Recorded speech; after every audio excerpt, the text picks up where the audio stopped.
যাদেরকে অন্যায়ভাবে হত্যা করা হলো, কেন হত্যা করা হলো, কিভাবে হত্যা করা হলো, এটা অবশ্যই অতি দ্রুত তদন্ত করে তাদেরকে শাস্তির আওতায় আনার দরকার আছে না নাই? তাদেরকে শাস্তির আওতায় না আনলে এইভাবে হত্যাকাণ্ড বাড়তেই থাকবে, বলেন ঠিক কিনা? এরপরে আমার ব্রাহ্মণবাড়িয়া মানেই তো কুপাকুপির একটা জেলা, ছোটোখাটো বিষয় নিয়ে দাবল্লভ নিয়ে আগের মতো লড়াই করে, যদিও ব্রাহ্মণবাড়িয়ায় অনেক ভালো মানুষও আছেন আলহামদুলিল্লাহ।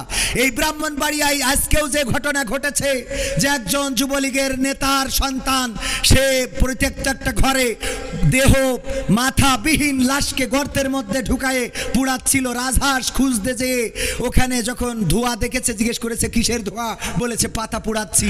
ভাই কিসের পাতা একটু দেখতে চায়, দেখতে দেয় নাই, মারার হুমকি দিয়েছে। পরে গ্রামবাসী একসাথে হয়ে সেখানে যাওয়ার চেষ্টা করেছে, বাধা দিয়েছে, পুলিশকে খবর দিয়েছে, যে দেখে একটি মাথাবিহীন লাশ পুড়ানো হচ্ছে গর্তের মধ্যে ঢুকিয়ে।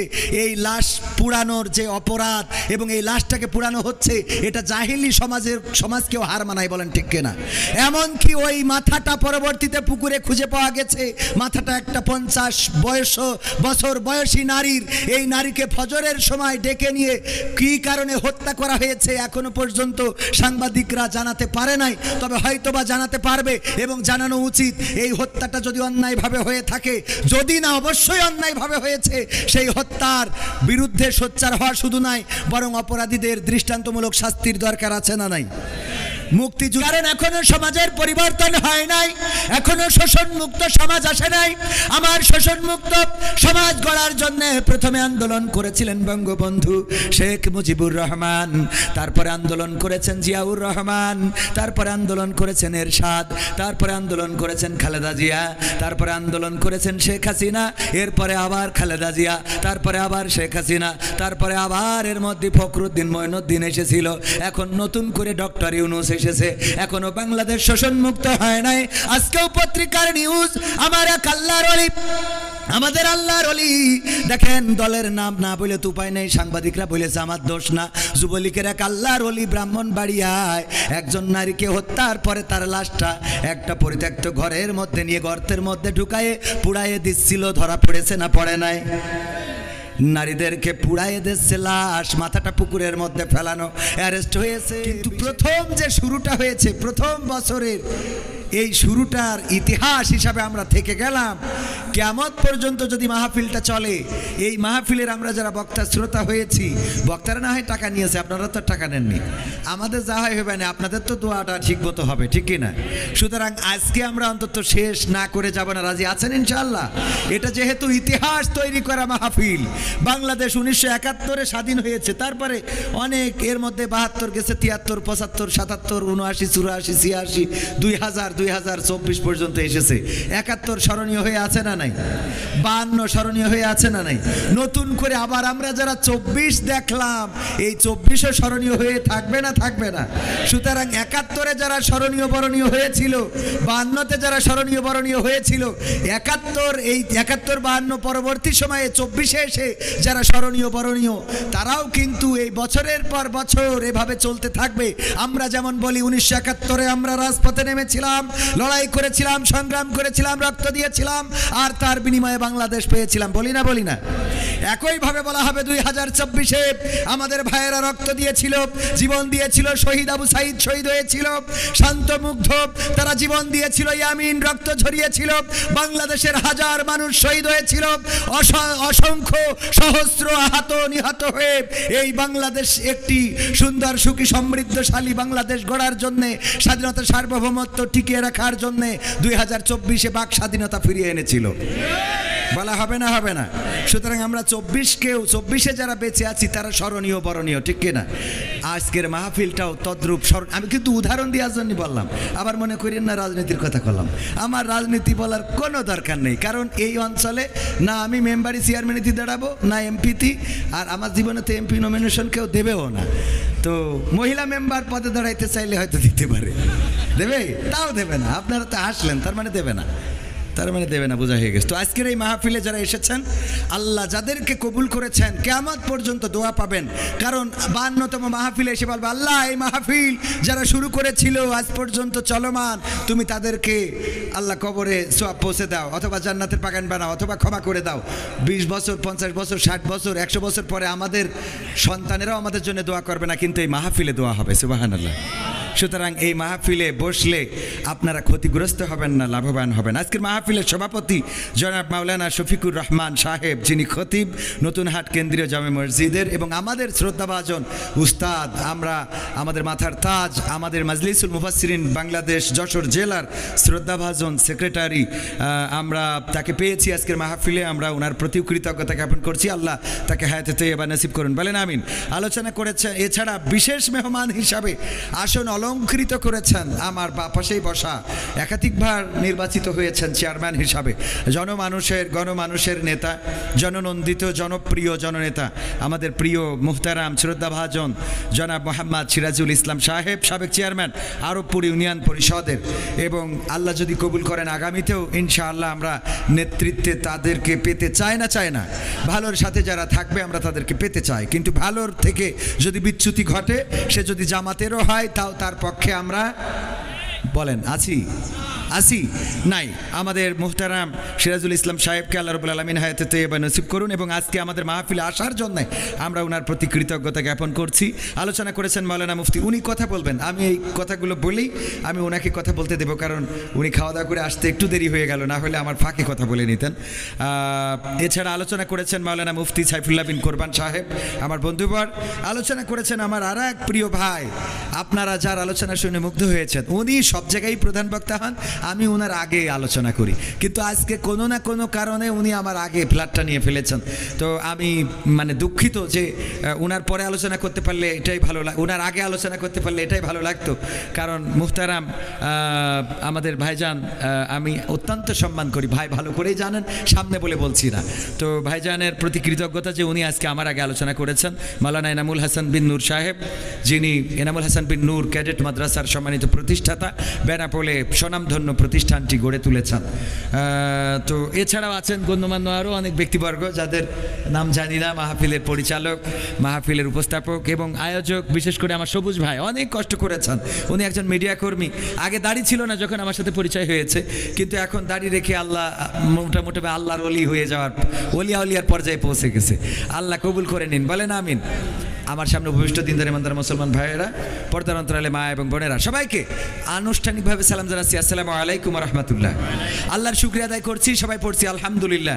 নবী সাল্লাল্লাহু আলাইহি সাল্লামের প্রতি দুরূদ এবং সালাম, শহীদদের আত্মার মাগফিরাত কামনা করে আমি মুহতারাম আজকের মাহফিলের বিশেষ মেহমান জনাব মোহাম্মদ সিরাজুল ইসলাম সাহেব, সাবেক চেয়ারম্যান আরবপুর ইউনিয়ন পরিষদের, আমি বলবো যে একটু সালাম বিনিময় যদি আপনি সেরে নিতেন, তাহলে আমার একটু প্যারা কমে যেত, যে আপনি একটু আমাদের ভাইদের সাথে আপনার একটু মনের কথা একটুখানি বলে নেন। সম্মানিত ভাইগণ, উপস্থিতি, আপনারা محمدا عبده ورسوله الذي أرسله بالحق بشيرا ونذيرا وداعيا إلى الله بإذنه وسراجا منيرا فقد قال الله تعالى في كلامه المجيد والفرقانه الحميد সবাই পড়েন আউযু বিল্লাহি মিনাশ শাইতানির রাজিম বিসমিল্লাহির রাহমানির রাহিম মিনহা خلقناكم وفيها نعيدكم ومنها نخرجكم تارة أخرى وقال الله تعالى في شأن حبيبه إن الله وملائكته يصلون على النبي يا أيها الذين آمنوا صلوا عليه وسلموا تسليما اللهم صل على سيدنا مولانا محمد وعلى آله سيدنا নবীর নামে দুরূদ শরীফ পড়িবে যে জন তার জন্য যে হারাম হবে জাহান্নামের আগুন আল্লাহুম্মা সাল্লি আলা سيدنا مولانا محمد وعلى آله سيدنا আরবের বুকে মক্কা নগরে আমেনার যেথায় ঘর আল্লাহর করুণা কৌসার হয়ে ঝরছে বারংবার আল্লাহুম্মা সাল্লি আলা সাইয়্যিদিনা মাওলানা মুহাম্মদ ওয়া আলা আলি সাইয়্যিদিনা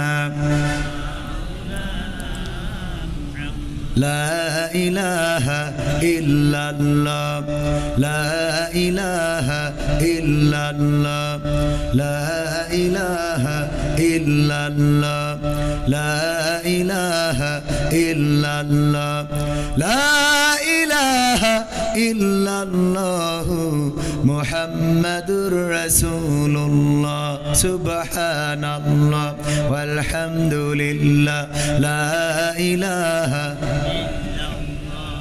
سبحان الله والحمد لله لا إله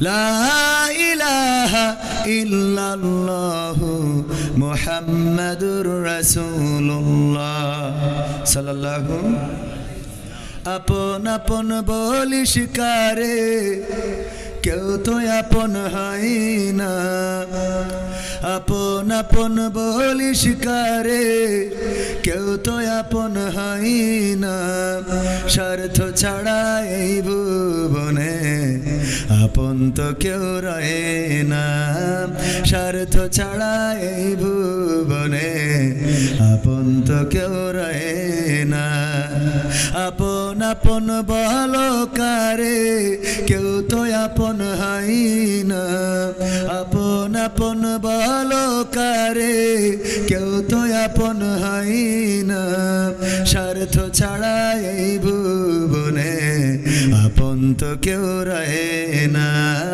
স্বার্থ ছাড়া এই ভুবনে আপন তো কেউ রয়ে না চোখ বুঝিয়া ভাবর মন কে তোর আপন জন ভালোবাসা পাওয়ার জন্য আছে কি কারণ চোখ বুঝিয়া ভাবো মানুষ কে তোমার আপন জন ভালোবাসা পাওয়ার জন্য আছে কি কারণ চোখের আড়াল হলে দেখিস চোখের আড়াল হয়ে দেখিস তোর কথা কেউ কয় না স্বার্থ ছাড়া এই ভুবনে আপন তো কেউ রয়ে না স্বার্থ ছাড়া এই ভুবনে আপন তো কেউ রয়ে না কার জন্যে তোর ভালোবাসা টাকা ঘরার বাড়ি মরার পরে কবরেতে রাখবে তাড়াতাড়ি কার জন্যে এই ভালোবাসা টাকা পাকা ঘর আর বাড়ি মরার পরে কবরেতে রাখবে তাড়াতাড়ি বিনা লাভে বন্ধুরে কেউ বিনা লাভে বন্ধুরে কেউ তুলার বোঝাও বই না স্বার্থ ছাড়া এই ভুবনে আপন তো কেউ রয়ে না স্বার্থ ছাড়া এই ভুবনে আপন তো কেউ রয়ে না আপন আপন বলো কারে কেউ তো আপন হয় না আপন আপন বলো কারে কেউ তো আপন হয় না স্বার্থ ছাড়া এই ভুবনে আপন তো কেউ রয়ে না স্বার্থ ছাড়া এই ভুবনে আপন তো কেউ রয়ে না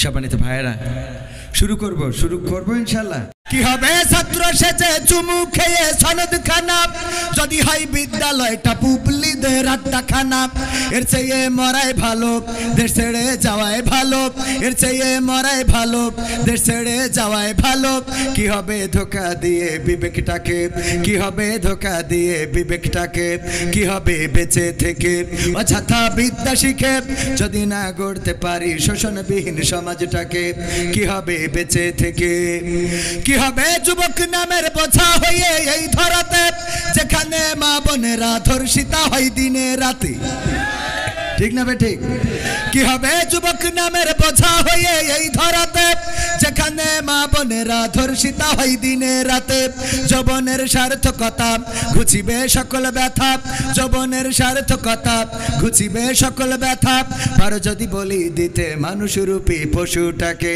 পারো যদি বলি দিতে মানুষরূপী পশুটাকে কি হবে বেঁচে থেকে অযথা বিদ্যা শিখে যদি না গড়তে পারি শোষণবিহীন সমাজটাকে কি হবে বেঁচে থেকে কি হবে লেখালেখি কলমবাজির ওই মহড়া সমাজের আসল চিত্র যদি না যাই তুলে ধরা কি হবে লেখালেখি কলমবাজির ওই মহড়া সমাজের আসল চিত্র যদি না যাই তুলে ধরা যদি ওই ঘুষের বলে কলমটা উল্টো চলে যদি ওই হ্যালো কলে ক্যামেরা উল্টো বলে তবে কি যাবে রোখা দুর্নীতিকে তবে কি যাবে রোখা দুর্নীতিকে কি হবে বেঁচে থেকে অযথা বিদ্যা শিখে যদি না গড়তে পারি শোষণবিহীন সমাজটাকে কি হবে বেঁচে থেকে কি হবে কি হবে কি হবে নামাজ রোজা ইমানদারির ভয় করে কোরআনের কর্মীগুলো থাকে যদি কারাগারে কি হবে নামাজ রোজা ইমানদারির ভয় করে কোরআনের খাদেম যারা তারা যদি থাকে কারাগারে মসজিদের কোণে বসে জিকির যত করো কষে মসজিদের কোণে বসে তাসবিহ যত টানো ঠেসে এভাবে যায় না পাওয়া আল্লাহকে ঠিক না ঠিক এভাবে যায় না পাওয়া আল্লাহকে কি হবে বেঁচে থেকে অযথা বিদ্যা শিখে যদি না গড়তে পারি শোষণবিহীন সমাজটাকে কি হবে বেঁচে থেকে কি হবে আলেম হয়ে ইমাম সেজে মসজিদেতে পারো যদি সত্য কথা উচ্চ স্বরে না বলিতে কি হবে আলেম হয়ে ইমাম সেজে সমাজেতে পারো যদি সত্য কথা উচ্চ স্বরে না বলিতে চাকরির ভয় করো যদি ছেড়ে দাও ইমামতি চাকরির ভয় করো যদি ছেড়ে দাও ইমামতি কি হবে ধোঁকা দিয়ে আল্লাহকে কি হবে ধোঁকা দিয়ে আল্লাহকে কি হবে বেঁচে থেকে অযথা বিদ্যা শিখে যদি না গড়তে পারি শোষণবিহীন সমাজটাকে কি হবে বেঁচে থেকে কি হবে নেতা হয়ে জনবলে ঘর ফুলিয়ে দড়া টানা গরম দেখে যদি থাকো ঘরে শুয়ে পালাবো না পালাবো না কিন্তু নেত্রী চলে গেলে আমাদেরও দেখা পাওয়া যাবে না ঠিক না বেঠে কি হবে নেতা হয়ে জনবলে ঘর ফুলিয়ে রাজপথ পথ গরম দেখে যদি থাকো ঘরে শুয়ে, এর চেয়ে সেজে গুজে ভিলেনের সঠিক পদে, এর চেয়ে সেজে গুজে ভিলেনের সঠিক পদে দিয়ে দাও অভিনয়ে জীবনটাকে, দিয়ে দাও অভিনয়ে জীবনটাকে। কি হবে বেঁচে থেকে অযথা বিদ্যা শিখে যদি না গড়তে পারি শোষণবিহীন সমাজটাকে? কি হবে বেঁচে থেকে? কি হবে আকাশ ছোঁয়া বিলাসবহুল বাড়ি গাড়ি না খেয়ে কত মানুষ পরপারে দিচ্ছে পাড়ি? কি হবে আকাশ ছোঁয়া বিলাসবহুল বাড়ি গাড়ি না খেয়ে কত মানুষ পরপারে দিচ্ছে পাড়ি? আজরাইল আসবে যবে মাটিতেই পড়ে রবে, আজরাইল আসবে যবে মাটিতেই পড়ে রবে। কোনো কাজে লাগবে না ওই প্রাসাদটাকে, কোনো কাজে লাগবে না ওই প্রাসাদটাকে। কি হবে বেঁচে থেকে অযথা বিদ্যা শিখে যদি না গড়তে পারি শোষণবিহীন সমাজটাকে? কি হবে বেঁচে থেকে? কি হবে, কি হবে পুরুষ হয়ে জন্ম নিয়ে বাংলাদেশে যদি যাই ক্ষমতাটা ঘুরে ফিরে নারীর হাতে? কি হবে পুরুষ হয়ে জন্ম নিয়ে এই দেশেতে যদি যাই ক্ষমতাটা ঘুরে ফিরে নারীর হাতে? কি বা জবাব দেবে, কিভাবে মুখ দেখাবে, কি বা জবাব দেবে, কিভাবে মুখ দেখাবে আমাদের আগামী সেই প্রজন্মকে, তোমাদের আগামী সেই প্রজন্মকে? কি হবে বেঁচে থেকে অযথা বিদ্যা শিখে যদি না গড়তে পারি শোষণবিহীন সমাজটাকে? কি হবে বেঁচে থেকে? ঠিক না বেঠে? কথাগুলো আমার লেখা নয়, মরহুম আইনুদ্দিন আল্লাহ জাদ রাহিমাহুল্লাহ আমার উস্তাদ, কলরবের প্রতিষ্ঠাতা, তার লেখা। তিনি চলে গিয়েছেন পৃথিবী ছেড়ে আজ 14 বছর হয়ে গেল। 2010 সালে কোনো এক মাহফিল থেকে ফেরার পথে অ্যাক্সিডেন্ট অথবা পরিকল্পিতভাবে যেভাবেই হোক পৃথিবী থেকে বিদায় নিয়েছিলেন। তার মানে 2010-এ বিদায় নিয়েছেন, গানটা তারও আগে লেখা। ঠিক না ঠিক?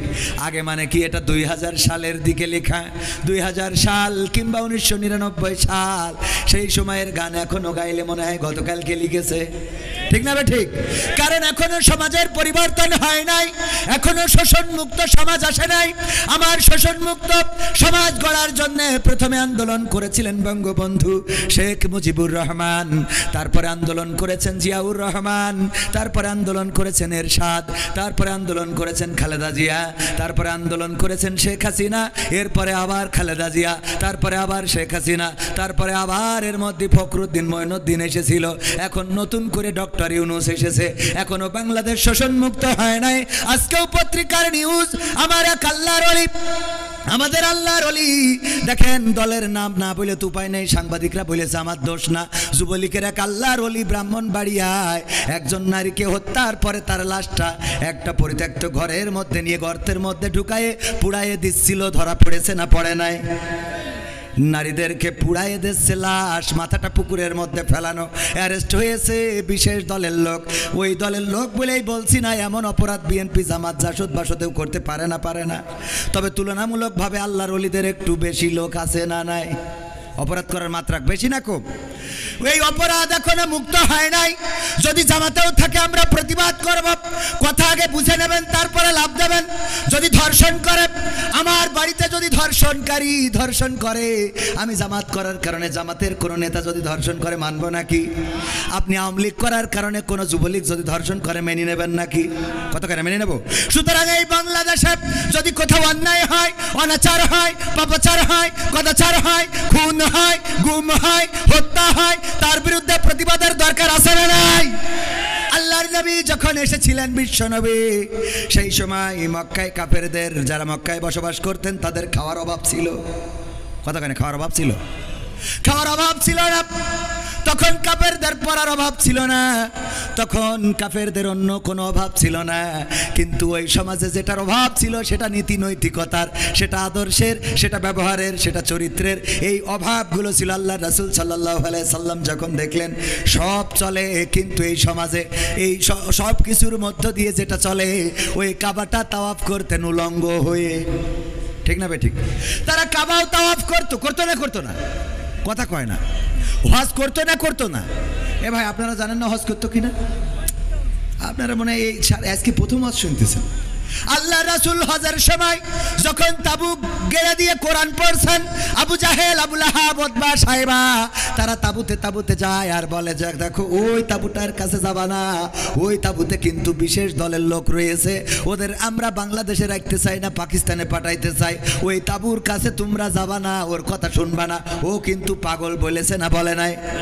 আল্লাহ রাসূল যখন দাওয়াত প্রকাশ্যে দিতে পারে না, তখনও তার মানে বোঝা গেল তখন হজ চলতো, কথা কয় না, তখন হজ চলতো। এর আগের ঘটনা হলো সূরা ফিলেই রয়েছে, আল্লাহর নবী জন্মগ্রহণের 50 দিন পূর্বে সূরা ফিলে আল্লাহ সবিস্তারে বর্ণনা করে দিয়েছেন, ছোট্ট সূরায় সব ঘটনা বলে দিয়েছেন।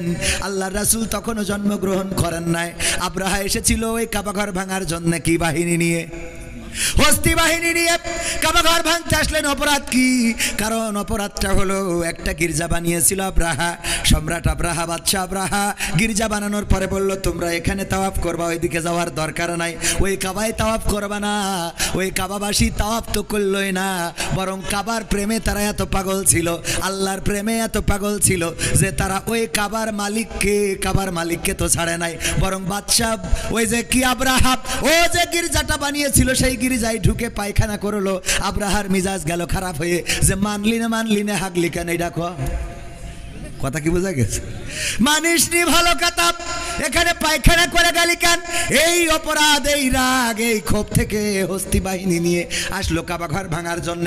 তার মানে রাসূল জন্মের পূর্বেও ওই কাবা তাওয়াফ করতো না? কাবাকে ভালোবাসার মানুষ ছিল না?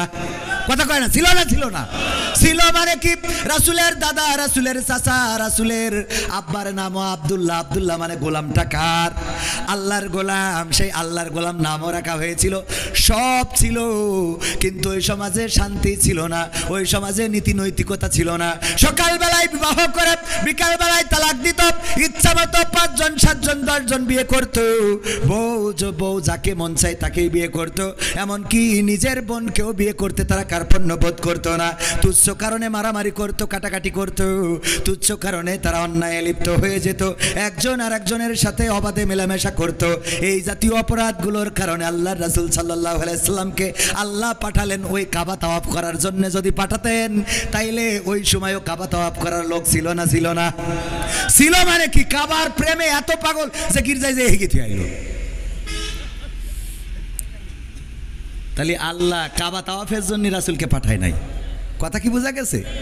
আপনি হজে যাবেন, আলহাজ হাজী সাহেব সালমান এফ রহমানও হজ করেছে গত রমজানে। পীর সাহেব আমার ফেসবুক স্ট্যাটাস দিয়েছে, কাবার ইমাম যেখানে দাঁড়ায় আমি তোর বরাবর একদম টান টাইনে সোজা এই পাশে দাঁড়াইছি। আল্লাহর ওলি দাঁড়াইলো কাবা ঘরে, যে এত বড় পরহেজগার ইমামের সামনে ইমাম বরাবর দাঁড়াইলো, আবার যে বিপদে পড়েছে আগে দাড়ি ডারে ঝেড়িয়েছে, ঠিক না বেটে? আগে ঝেড়িয়েছে দাড়ি। এবার যদি বলেন এটা রাজনীতির কথা, না, কোনো রাজনীতির কথা নাই। আমার কোনো জামাতের নেতা ডাক্তার শফিকুর রহমান, আমার ডাক্তার শফিকুর রহমান তো আমিরে জামাত, কিন্তু উনি হলেন আমাদের আর এক শফিকুর রহমান, আমাদের সেক্রেটারি সাহেব। উনি যদি গতকালকে দাড়ি কামায়, বলেন দেখি জামাত করার কারণে আপনাদের নতুন হাট জামে মসজিদে খুতবা দিবেন কি? খুতবা দিতে দিবেন কে হাত উঁচু করেন? একজনও দেবেন মানে কাটি খুলি, দাড়ি যখন কাটিছি আরও কিছু কাটবো, ঠিক না বে? ঠিক। তার মানে আমরা কিন্তু নেতা হিসাবে, দল হিসাবে বললাম না, আমরা কি হিসাবে বললাম? আল্লাহ রাসূলের সুন্নাতের এমন অবমর্যাদা মানা যায় না? মানা যায় না। ওগো আমার ভাইয়েরা, আমরা কথা বলার সময় কথা অনেকেই শোনে না, আগের থেকে লাভ দিয়ে ওঠে। ওই যে আগের দিন বোঝানোর চেষ্টা করেছিলাম, দত্তপাড়ায় স্যার বলল কবিতা লিখে নিয়ে আসবা, কবিতা দেখবো কে ফার্স্ট হয়। কবিতা লিখে এনেছে ছাত্র, বলছে ঠিক আছে তুমি পড়ে শোনাও। বলছে চোখের জল উঠিয়াছে কপালে, বলছে তুই একেবারে জিরো, তো স্কুল থেকে বের করে দেওয়ার দরকার কেন? এই চোখের জল কোনোদিন কপালে ওঠে? তোর লেখাপড়া হইলো এটা? এ কোন ধরনের কবিতা লিখেছিস? স্যার চোখের জল কি কপালে যায় না? বলছে না। কিভাবে যায়? চোখের জল কিভাবে যায়? তোর কবিতা হয়নি বাদ। বলছে বললাম তো এক লাইন, এর এই শুনেই ফাল পড়া শুরু করেছেন। পরের লাইনটা শোনেন কি বলতেছে, পা দুটো বাঁধা ছিল কদমের ডালে। পা যদি উল্টো করে বাঁধা থাকে তাহলে চোখের জল তো কপালেই আসে, ঠিক না বেঠে? স্যার বলছে ঠিক আছে 100-তে 100। বলছে পরের লাইন না শুনে এমনি তো আমার জিরো মেরে দিয়েছিলেন। কথা কি বোঝা গেছে? এই জন্য কথা শুনতে হবে ভালো করে, খেয়াল করে শুনবেন, তাহলে বুঝতে পারবেন। যদি খেয়াল করে না শোনেন তাইলে অমনি লাফালাফি শুরু করে দেবেন। আমার আল্লাহ বললেন, ইয়া আইয়ুহাল্লাযীনা আমানু, ইয়া আইয়ুহাল্লাযীনা আমানু লিমা তাকুলুনা মা লা তাফআলুন। কথাটা কার? অর্থটা কি? আল্লাহ বললেন, ওগো ঈমানদারেরা শোনো, আল্লাহর ওলিরা, পরহেজগারেরা শোনো, তোমাদের বলি শোনো, এমন কথা তোমরা কেন বলো যা তোমরা কাজে পরিণত করো না। আল্লাহ এর পরের আয়াতে বলছে, কাবুরা মাকতান ইনদাল্লাহি আন তাকুলু মা লা তাফআলুন। আল্লাহর কাছে এটা অত্যন্ত অপছন্দের, অত্যন্ত ঘৃণার যে তোমরা মুখে যা বলো কাজে তা পরিণত করো। কথা কয় না? এই যে আয়াত, এই আয়াতের ব্যাখ্যা করতে যে আমি খুঁজে পেলাম, এমপিরা সব কোথায় গেল, মন্ত্রীরা সব কোথায় গেল, কোথায় কাদের কাকা, তাদের ছাড়া দেশটা এখন লাগে ফাঁকা ফাঁকা। পালাবো না, পালাবো না, প্রয়োজন হলে ফখরুলের বাসায় গিয়ে উঠবো। ঠাকুরগাঁওয়ে বাসা আছে না, জায়গা দেবে। দেখেন এইবার আপনারা বোঝেন কেন বললাম এই কথা। পালাবে না, পালাবে না, যাই না তবু দেখা, তাদের ছাড়া দেশটা এখন লাগে ফাঁকা ফাঁকা। ওগো আমার ভাইয়েরা, আল্লাহ বলছে, ইয়া আইয়ুহাল্লাযীনা আমানু লিমা তাকুলুনা মা লা তাফআলুন। ওগো ঈমানদারেরা, আল্লাহর ওলিরা, পীর সাহেবরা শোনো, এমন কোন কথা বলো না যা তোমরা কাজে পরিণত করো না। কাবুরা মাকতান ইনদাল্লাহি আন তাকুলু মা লা তাফআলুন। আল্লাহর কাছে এটা অত্যন্ত অপছন্দের, অতিশয় অপছন্দের, ঘৃণার, ক্রোধের যে তোমরা যা বলো তা কাজে পরিণত করো না। দেখেন আমাদের নেতা বলল পালাবো না, এই কথা অপছন্দের কার? পালাইছে না পালাই নাই? তাইলে কোরআনের সাথে, কোরআনের কথার সাথে মিল আছে না নাই? এটা আল্লাহর অত্যন্ত অপছন্দের। এখন যদি বলেন হুজুর এই কথা বলা যাবে না, তাইলে কোরআন বলেছে আমি বলবো না কেন? তুমি বললে পালাবা না, ঠাকুরগাঁওয়ে যাবো, আমি সেখানে যাই খোঁজ নিয়েছি, যাইনি, আমি নিজে গেছি, সত্যি স্ট্যাটাস দেওয়া আছে ফেসবুকে, দেখে নেবেন। এখানে গেলেন না, আবার বললেন পালাবেন না। এবার দেখেন পরহেজগার 80 রাকাত 90 রাকাত তাহাজ্জুদ না পড়ে আমার স্বামী ওসমান হাফিজাহুল্লাহ, উনি তো ঘুমাতে যান না। এই আল্লাহর ওলি, সে বলল খেলা হবে, খেলা হবে, আসো খেলবো। যেই ছাত্ররা খেলার জন্য দাঁড়াইলো সেই তো আল্লাহর ওলি নেই। তাহলে আল্লাহ বলছে, কাবুরা মাকতান ইনদাল্লাহি আন তাকুলু মা লা তাফআলুন। ওগো স্বামী ওসমান, এমন কথা কেন বলো? এই কথা তো আল্লাহর কাছে অত্যন্ত অপছন্দের, অত্যন্ত ঘৃণার, যে তোমরা মুখে যা বলো কাজে তা করো না।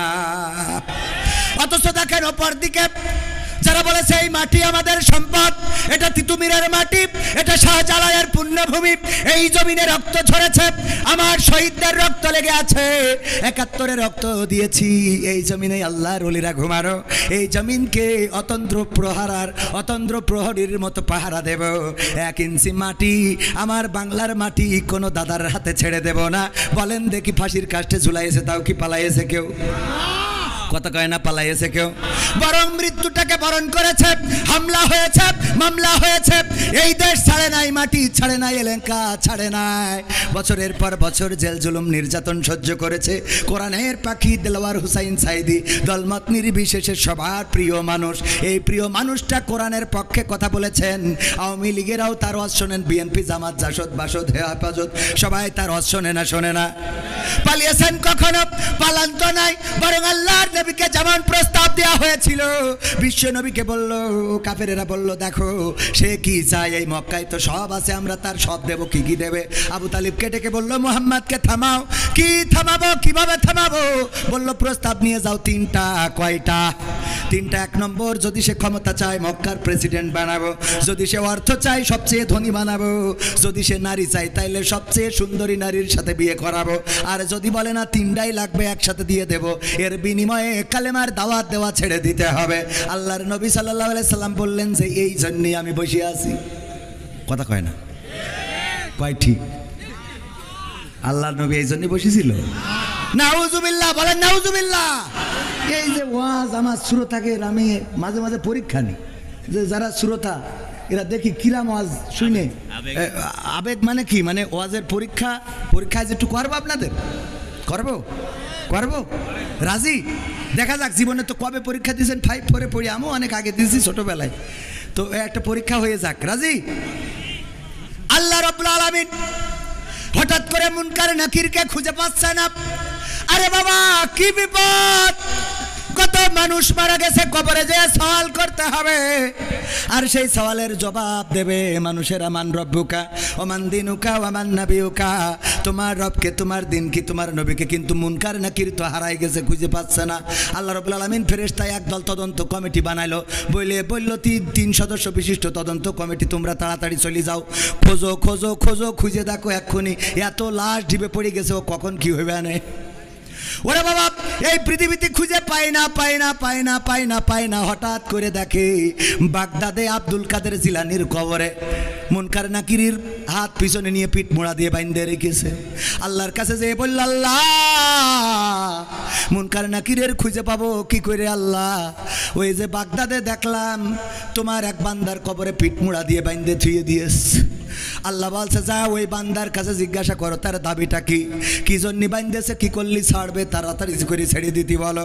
এসে জিজ্ঞেস করছে, আল্লাহর বান্দা তুমি কে? আমি আব্দুল কাদের জিলানি। কেন বেঁধে রেখেছ? এই 2 জন, আমাদের 2 জন মুনকার নাকির ফেরেশতা, সারা দুনিয়ায় কত লাশ দেড়ি পড়ে গেছে, কখন প্রশ্ন করবে? আল্লাহ বলল ছেড়ে দিতে, কয় না ছাড়া হবে না। অপরাধ কি তাদের? অপরাধ হলো আমার কবরে ঢুকেছে কিন্তু সালাম দিয়ে প্রবেশ করে নাই, এই জন্যে বেঁধে রেখেছি। এখন কি করতে হবে? আল্লাহর কাছে যেয়ে বলো এই অপরাধে বেঁধে রেখেছি। আল্লাহর কাছে যেয়ে ফেরেশতারা বলেছে, আল্লাহ আব্দুল কাদের জিলানি সালাম দেয় না, এই অপরাধে তাদের হাত পিছনে দিয়ে হাত করা, ওই যে হাত মুড়া দিয়ে একেবারে কায়দা করে বেঁধে রেখেছে, ছাড়বে না। বলছে যাও যে প্রস্তাব দাও যে আর কি করলি ছাড়বে, সে কি চায়, তার দাবি মেনে নেওয়া হবে। তখন আব্দুল কাদের জিলানির কাছে এসে ফেরেশতারা বলতেছে, ও আব্দুল কাদের জিলানি, আল্লাহ পাঠিয়েছে, কোন দাবি আছে আপনার, সেই দাবি আল্লাহ পূরণ করে দেবে। তখন আব্দুল কাদের জিলানি বলতেছে, দেখো আল্লাহরে যেয়ে বলো, আল্লাহ জানো এই বাগদাদে যত কবরবাসী আছে সব কবরবাসীগুলোকে আল্লাহ চিরজীবনের মতো কবরের আযাব মাফ করে দেয়। এই কথা যখন ফেরেশতারা যেয়ে বলেছে, ওগো আল্লাহ আব্দুল কাদের জিলানি গোটা বাগদাদে যত কবরবাসী আছে সব কবরকে ক্ষমা করে দিতে বলেছে, আর কোনো কবরে আযাব দেয়া যাবে না। তখন আল্লাহ রাব্বুল আলামিন আব্দুল কাদের জিলানিকে ডাক দিয়ে বললেন, ওগো আব্দুল কাদের জিলানি শোনো, তুমি আজকে আমারে যে বিপদে ফেলেছো আব্দুল কাদের জিলানি, আজকে তুমি আমারে ছোট্ট একটা শাস্তি দিয়েছো, একদম নরমালে ছেড়ে দিয়েছো। অথচ তুমি যদি বাগদাদ না বলে, তুমি যদি বলতে মাশরিক থেকে মাগরিব পর্যন্ত যত মানুষ এই পৃথিবীতে চিরজনমের মতো বিদায় নিয়েছে আর কিয়ামত পর্যন্ত যারা বিদায় নিয়ে চলে যাবে তাদের ক্ষমা করে দাও, আমি আল্লাহ বাধ্য হয়ে গেছিলাম ক্ষমা করার জন্যে, তবে তুমি শুধু বাগদাদের মানুষের ক্ষমা চেয়েছো, আমি আল্লাহ ক্ষমা করে দিলাম। বলেন সুবহানাল্লাহ। সুবহানাল্লাহ বলেছেন কয়জন? হাত তোলেন। নারায়ে তাকবীর। বলেননি কয়জন? নারায়ে তাকবীর। এবার আপনারা বলেন কারা ফেল কারা পাস? এই ফেরেশতার বান্দার মতো শক্তি, হ্যাঁ? পরীক্ষা বইলে কয়ে নিলাম তাও ফেল, হ্যাঁ? আল্লাহরে বিপদে ফেলার মতো শক্তি কারো আছে? নাউজুবিল্লাহ বলবেন না? বলেন নাউজুবিল্লাহ। মানে সুর দিয়ে বললে ওরে বাবা সুবহানাল্লাহ পড়ার জন্য মনটা আকুপাকু করে, ঠিক না ভাই? ঠিক। ও আল্লাহ হুজুর কত সুন্দর করে রে, এই ওয়াজ শুনে সুবহানাল্লাহ পড়লেন। ভাইরা আমার, আকলটারে কাজে লাগাতে হবে, বিবেকটারে কাজে লাগাতে হবে। আল্লাহর নবীর স্ত্রী বিবি খাদিজা রাদিয়াল্লাহু তাআলা আনহা ইন্তেকালের সময় বললেন, ওগো নবী গো আপনার কাছে 3টা আবদার রাখবেন কিনা? বলেন। আল্লাহর নবী ডানে তাকায়, বামে তাকায়, আকাশের দিকে তাকায়। যখন আল্লাহর নবী সিগন্যাল পাইলেন যে ঠিক আছে, খাদিজা যে অনুরোধ করে অনুরোধটা রাখার জন্য জবানটা দাও। আল্লাহর নবী বললেন, ওগো খাদিজা বলো দেখি তোমার কি চাওয়া? বিবি খাদিজা রাদিয়াল্লাহু তাআলা আনহা বললেন, ওগো নবী গো, আমার চাওয়া হলো আমার মৃত্যুর পরে আপনি আমার কাফনের কাপড় আপনার জামা দিয়ে আপনার কাপড় দিয়ে জড়িয়ে দিবেন। 2 নম্বর দাবি হলো ওগো নবী আপনার আলগা গা দিয়ে আমার ওই কবরে একটু গড়াগড়ি দিবেন। 3 নম্বর দাবি হলো নবী গো, আমার বড্ড ভয় হয় মুনকার নাকির যখন এসে প্রশ্ন করবে, মান রব্বুকা ওয়া মান দীনুকা ওয়া মান নাবিয়ুকা, তোমার রবকে, তোমার দিন কি, তোমার নবী কে ছিল, আমি জানি না ওই কবরে প্রশ্নের উত্তর ঠিকমতো দিতে পারবো কিনা, আমি ভয় পেয়ে হয়তো প্রশ্নের উত্তর ভুলে যেতে পারি। ওগো আল্লাহর নবী আপনার কাছে দাবি হলো আপনি আমার কবরের কাছে দাঁড়াবেন, আর যখন মুনকার নাকির সওয়াল করার জন্য আসবে আপনি আমার পক্ষ থেকে জবাবটা দিয়ে দিবেন, এইটাই আপনার কাছে আবদার। আল্লাহর নবী বললেন, কেন এমন আবদার করলে ওগো খাদিজা? খাদিজা রাদিয়াল্লাহু তাআলা আনহা বললেন, ওগো নবী গো, আমার আবদারটা এই জন্যে আমি বড্ড ভয় পাই কবরের আযাবের, না জানি কবর আমার সাথে কি রূপ আচরণ করে। আপনার গায়ের জামা যদি আমার কাফনের কাপড় হয় তাইলে আমি বিশ্বাস করি হয়তো কবর আমার সাথে বেয়াদবি করবে না। যদি আপনি আমার কবরে একটু গড়াগড়ি দেন, বিশ্ব নবীর দেহ মোবারক ওই কবরের মধ্যে পড়েছিল, ওই কবর হয়তো বেয়াদবি করবে না। আর আপনি যদি মুনকার নাকিরের প্রশ্নের জবাবটা দিয়ে দেন ওগো নবী, তাইলে আমার আর কোনো ভয় থাকলো না। আপনি বলেছেন কবরটা হলো প্রথম গেট, এই গেটে যে পার পেয়ে যায় সে বাকি গেটগুলোই পার পেয়ে যাবে, কিন্তু এই গেটে যদি কেউ আটকা পড়ে যায় তার বিপদের শেষ নাই। ওগো নবী, আমি ওই গেটটাকে ভয় পাই, ওই গেটটাকে ভয় পাই। ওসমান রাদিয়াল্লাহু তাআলা আনহু যখন জান্নাতুল বাকিতে যেতেন কবরের কাছে দাঁড়াতেন আর চোখের পানি ছেড়ে দিতেন। আল্লাহর নবীর সাহাবীরা প্রশ্ন করলেন, ওগো ওসমান, কোন জায়গায় তোমার এত চোখের পানি ছাড়তে দেখি না, অথচ যখন জান্নাতুল বাকিতে কবরের কাছে আসো তখন তোমার চোখ থেকে পানিগুলো ঝরতে থাকে, দাড়ি ভিজে ভিজে টপ টপ করে পড়তে থাকে, কারণটা কি? ওসমান রাদিয়াল্লাহু তাআলা আনহু বললেন, তোমরা কি বিশ্ব নবীর মুখে শোনো না, এই কবর হলো প্রথম গেট, এই গেট থেকে যে পার পাবে সে সব জায়গায় পার পাবে, আর এই গেটে যদি কেউ আটকা পড়ে যায় তাইলে তার পার পাওয়ার স্বপ্নটা চূর্ণ বিচূর্ণ হয়ে যাবে। এই জন্য কবরের কাছে যখন আসি তখন নিজের চিন্তা হয়, আহার এই কবরে আমি পার পাবো নাকি পাবো না। ওগো আমার ভাইরা, আল্লাহর নবীর সাহাবী ওসমান গনি, আল্লাহর নবীর জামাতা, 2 মেয়েকে জিন্নুরাইন 2 মেয়েকে পেয়েছেন, 2 মেয়ের আল্লাহ রাব্বুল আলামিনের 2 মেয়েকে বিবাহ করার সুযোগ পেয়েছিলেন ওসমান রাদিয়াল্লাহু তাআলা আনহু। সেই সাহাবীও কান্নাকাটি করে খাদিজা রাদিয়াল্লাহু তাআলা আনহা এমন একজন ব্যক্তি, একদিন আল্লাহর নবী এবং জিবরাইল আলাইহিস সালাম বসে আছেন, হঠাৎ করে জিবরিল বললেন, ওগো নবী, আমার যাওয়ার সময় হয়ে গেছে, কেন চলে যাবেন? আমি দেখতে পাচ্ছি বিবি খাদিজা আপনার জন্য খাবার নিয়ে আসছে, ওগো নবী আমি এখন চলে যাব। তবে যাওয়ার আগে বলে দিতে চাই ওগো নবী, বিবি খাদিজা আসার পরে 2টা সুসংবাদ দেবেন। একটা হলো বলবেন, আমি জিবরাইল আলাইহিস সালাম আমি বিবি খাদিজাকে সালাম জানিয়েছি এবং আল্লাহ রাব্বুল আলামিন স্বয়ং বিবি খাদিজাকে সালাম বলেছেন, বলেন সুবহানাল্লাহ। আল্লাহর নবীর কাছে যখন বিবি খাদিজা আসলেন, আল্লাহর নবী বললেন, ওগো খাদিজা, তোমার জন্য আজকে 2টা সুসংবাদ, একটা হলো ফেরেশতা জিবরাইল তোমাকে সালাম বলেছে, আর একটা হলো স্বয়ং আল্লাহ রাব্বুল আলামিন তোমাকে সালাম দিয়েছেন। আল্লাহর নবীর স্ত্রী খাদিজা রাদিয়াল্লাহু তাআলা আনহা বললেন, ওগো নবী, ফেরেশতা জিবরাইলের সালামের জবাব তো আমি দিতে পারি, এই সালামের জবাবটা আমি দিলাম, কিন্তু আল্লাহর নবী, আল্লাহ রাব্বুল আলামিনের সালামের জবাবটা কেমন করে দিতে হয় এটা জানি না, এই সালামের জবাবটা আপনি আমার পক্ষ থেকে দিয়ে দেন। এমন একজন রমণী, সে মৃত্যুর সময় চিন্তা করছে, আহারে যদি মারা যায় কবর আমার সাথে কেমন আচরণ করবে, এই ভয়ে আল্লাহর রাসূলকে বললেন, আল্লাহর রাসূল আপনি দাঁড়িয়ে আমার ফেরেশতার জবাবটা দিয়ে দেবেন।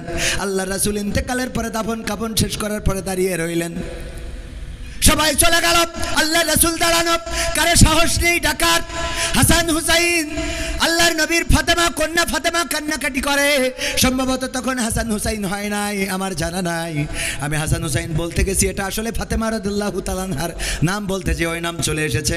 নবীর কন্যারা কান্নাকাটি করে, ফেরেশতা জিবরাইল এসে বললেন, আল্লাহর নবী আপনি তাড়াতাড়ি করে বাড়িতে যান, আপনারা হালবর্গকে সান্ত্বনা দেন। বিবি খাদিজাকে হারিয়ে কান্নাকাটি করে তার সন্তানেরা, যে তাকে সান্ত্বনা দেন। আল্লাহ নবী বললেন, ওগো জিবরাইল তুমি তো এসেছো, এখনো তো মুনকার নাকির আসে নাই। আমার পরে ওসিয়াত, খাদিজা বলেছে মুনকার নাকির আসলে আমি যেন তার প্রশ্নের জবাব দিয়ে দিই, এখনো পর্যন্ত আসলো না, আমি দাঁড়িয়ে আছি। ফেরেশতা জিবরাইল বললেন, ওগো নবী আপনি বাড়িতে যান। যে খাদিজা কবরের মুনকার নাকিরের প্রশ্নের জবাবের এত ভয় পেয়েছে, আল্লাহ রাব্বুল আলামিন আরশে আজিম থেকে ওই খাদিজার হয়ে সকল প্রশ্নের জবাবটা করে দিয়েছেন। বলেন সুবহানাল্লাহ। আল্লাহর নবীর এমন এমন সাহাবীরা কবরকে ভয় পেত। আর আব্দুল কাদের জিলানী রাহিমাহুল্লাহ তিনি একজন আল্লাহর ওলি, এটা ঠিক আছে, কিন্তু তার কবরে সালাম দেয় নাই বলে হাত মুড়া দিয়ে বেঁধে রেখেছে। কেন দাফন কাফন করার সময় কি দড়ি দিছিল সাথে? এইটুকু তো চিন্তা করা লাগে, কথা কয় না। যাই হোক, ফেল করাতে কোনো অসুবিধা নেই। আমাদের দোষটা কি? সুর দিয়ে আমিও ফেল করেছিলাম। এই যেদিন আমার অ্যাডভোকেট এনামুল হক মুহতারাম চাচা যান, উনি আমার মাদ্রাসায় পাল্লা মোকামতলায়, তখন আমরা ছোট, উনি বললেন আমি একটা পরীক্ষা নেব। তো উনি একটা পরীক্ষা নিয়েছিলেন, অবশ্য ওয়াজটা করেছিলেন অন্য ভিন্ন আর একটা ঘটনা বলেছিলেন। সেই ঘটনায় যে দম করে জীবন দিয়ে দিল, দম করলো, একজন কান্নাকাটি করতেছে লাশ নিয়ে, যে আমার সন্তান মারা গেছে, স্বামী মারা গেছে। এই একটা পুতা ছেলে, আমাদের যশোরের ভাষায়, অন্য দেশের ভাষায় নাতি বলে, যে আমার নাতিটা বেঁচে ছিল, তাও আল্লাহ নিয়ে গেল। তখন পীর সাহেব একটু দম করলেন, তারপরে ফু দিলেন, তো দাঁড়িয়ে গেল। বলেন সুবহানাল্লাহ। হ্যাঁ, তাও সুবহানাল্লাহ বলেছি। আমরা ওই দিন সুবহানাল্লাহ বলেছিলাম, এর জন্য ফেল করেছিলাম। আমরা ওয়াজ শুনবো, কিন্তু বুঝে শুনে হাত উঁচু করবো, মনে থাকবে? সুবহানাল্লাহ আলহামদুলিল্লাহ কোন জায়গায় বলতে হয়, এগুলো যদি না বুঝি, ওই যে উদাহরণ দিতে যে মাঝে মাঝে প্রায়ই বলি, এখন যে টাকা কালেকশন করতেছে, দত্তপাড়ায় বলেছিলাম যে 50,000 টাকা দেওয়ার মতো কেউ কি আছেন? কেউ কথা বলে না। হুজুর সুদ দিয়ে বলার একজন তো জিমাচ্ছে। হুজুর বলছে 50,000 টাকা দেওয়ার মতো কোন আল্লাহর ওলি আছেন নাকি? আমি দোয়া করে দেব। বলেন হাত উঁচু করেন। কেউ হাত উঁচু করে না, দোয়া করব বাপ দাদা দাদা দাদি নানা নানি 14 গোষ্ঠী যেন জান্নাতে থাকে। কেউ হাত তোলে না, তোলে না, তোলে না। এবার হুজুরির হয়ে গেছে রাগ, সুর দিয়ে বাদ দিয়ে এবার চিল্লাইনো শুরু করে দিয়েছে। 50,000 টাকা দেওয়ার মতো এই ধোপা খোলায় একজনও নাই, হাত উঁচু করেন। মানে ঘুমেতে উঠে হাত উঁচু করেন শুনে, ধমক শুনে হাত উঁচু করে বসে আছে। বলছে নাম কি? ওবায়দুল কাদের। আল্লাহ ওবায়দুল কাদের 50,000 টাকা করলো দান, তুমি বাড়িয়ে দাও, সম্মান নিয়ে খায়াত দাও। পিতামাতা দাদা দাদি নানা নানি 14 গোষ্ঠী যারা কবরে আছে ক্ষমা করে জান্নাত দিয়ে দাও। ও তো বলছে আল্লাহ কাল বিড়ি না খালি তো হাগাও হবে না, অথচ সেইটা কিনার টাকাও নেই। 50,000 টাকা দোয়া আমি কনে রাখবো?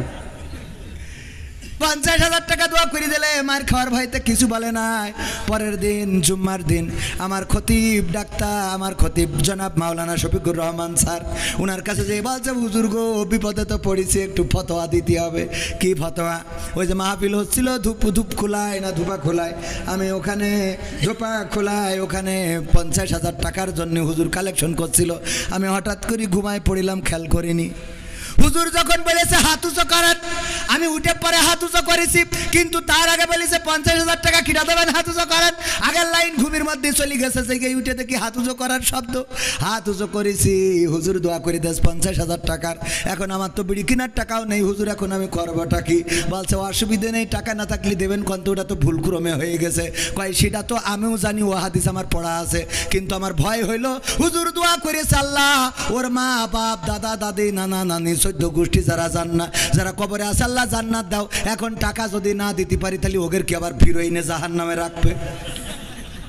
ওদের কি আবার ফিরোইনে জাহান্নামে রাখবে কিনা?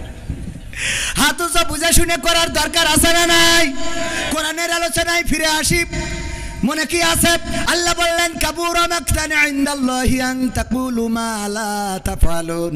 আলোচনার বিষয় এটা কোনো রাজনীতির কথা না। এই আয়াতের পরিপ্রেক্ষিতে আমার কথা হলো পালাবো না, পালাবো না, পালাবে না, পালাবে না, যাই না তবু দেখা, তাদের ছাড়া দেশটা এখন লাগে ফাঁকা ফাঁকা। আইন মন্ত্রী আটকে গেল আইনেরই ফাঁকে, দাড়ি ছাড়া দরবেশের ভণ্ড ভণ্ড লাগে। ঠিক না বেঠে? আইন মন্ত্রী আটকে গেল আইনেরই ফাঁকে, দাড়ি ছাড়া দরবেশের ভণ্ড ভণ্ড লাগে। শুনছি কত নেতা নেত্রী খাইতেছে ভাই ডান্ডা, বিচারপতি কালামানিকের ফাটিয়েছে আন্ডা। পলকের ঝলক গেল, পলকের ঝলক গেল থামিয়ে নেটের চাকা, তাদের ছাড়া দেশটা এখন লাগে ফাঁকা ফাঁকা, ওদের ছাড়া দেশটা এখন লাগে ফাঁকা ফাঁকা। কই গেল সেই সংসদেতে মমতাজের গান, কোথায় গেল হযরত বলা শামীম ওসমান? কই গেল সেই সংসদেতে মমতাজের গান, কোথায় গেল হযরত বলা শামীম ওসমান? ইনু মেনন্দি পুমনি আছে কারাগারে, বাপ করিলেও পাপ কখনো ছাড়ে কি আর তারে? কোথায় গেল স্পিকারের, কোথায় গেল স্পিকারের দৃষ্টি আঁকা বাঁকা, তাদের ছাড়া দেশটা এখন লাগে ফাঁকা ফাঁকা, ওদের ছাড়া দেশটা এখন লাগে ফাঁকা ফাঁকা। কোথায় গেল আরাফাত আর ব্যারিস্টার সুমন, কথা বলার সময় তারা করে নিয়োজন? মুরগি কবির খাইছে ধরা, জাফর কোথায় আছে? গোপনে কি সেও গেল মোদি দাদুর কাছে? কোথায় গেল এ সালামের, কোথায় গেল এ সালামের কাড়ি কাড়ি টাকা, তাদের ছাড়া দেশটা এখন লাগে ফাঁকা ফাঁকা। ঠিক না বেঠে? ফাঁকা ফাঁকা লাগে।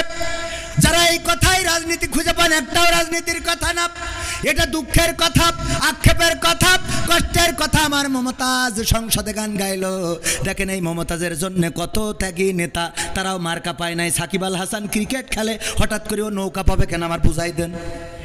কথা কয় না, ও ক্রিকেট খেলে পালি ব্যাট বল উইকেট এইসব পাবে, হঠাৎ করে এই যে পেয়ে গেল। আর অমনি ওখানকার ত্যাগী নেতারা মাইনাস হয়েছে না হয় নাই? কথা কয় না, হয়েছে না হয় নাই? আমার ত্যাগের পক্ষে তারা মাইনাস হয়েছে। আপনারা তাহলে সারা জীবন দল করি করলেন কি? হঠাৎ সাকিব আল হাসান ক্রিকেট খেলতে খেলতে এসে যদিও মার্কা নিয়ে নাই, তাহলে তোরা রাজপথে থেকে লাভ ডাকি? কথা কয় না। এই মমতাজ গান গাইয়ে বেড়ায়, সেই মমতাজ কি করে পেয়ে গেল? কারণ ওই সংসদে বসে তেল মার্দন করলো, নেত্রীর নামে গান গাইলো, নেতার নামে গান গাইলো। আর যখন নেত্রী চলে গেল, আমার মমতাজ আপা একটা গানও গাইলো না। আমি বললাম তুই তো মনির খানের থেকে খারাপ। মনির খান যখন ওর নায়িকা চলে গেছে, অঞ্জনা অঞ্জনা, তুমি থাকলে না ভাত খেলে না, কনে খাইলে তুমি ঘুমাইলে না, অঞ্জনা আছে না নাই? সব গানে অঞ্জনা। ও জানতো যে বিয়ে করার পরে আমার স্ত্রী আমারে ছাড়বে না, বলবে এত ভালো ও বাসতে রে, ক্যাসেটে ক্যাসেটে অঞ্জনা রে। ঠিক না বে ঠিক? তারপরেও সাহস নিয়ে গিয়েছে। কত বড় সাহস চিন্তা করতে হবে। আর এখনকার সময় এখনো অঞ্জনার নাম ধরে গায়। আগের সময় তো তাও সাহস করতো, ভালো কথা, কিন্তু এখনকার সময় মোট সাহস করা যাবে না। কারণ আমার মা বোনেরা এখন ডাইরেক্ট, আগে তো তাও একটু কুপাকুপি পিটোপিটি হইতো, শুনতাম স্বামীর মারে, আর এখন ডাইরেক্ট মেশিন কেটে নিয়ে হাওয়া হয়ে যাচ্ছে। ঠিক না বে ঠিক? আপনি এটা শুনেন না, উস্তাদ মানুষ, ওরা শুনুক। এই ঠিক বলছি না বে ঠিক বলছি? ডাইরেক্ট নিয়ে চলে। আমি বললাম নিয়ে যাবি কেন? তো থুয়ে যা, জোড়াতালিতে যদি কাজে লাগানো যায়। শয়তান, বিপদে ফেলেছি আবার নিয়েও গেছিস কেন?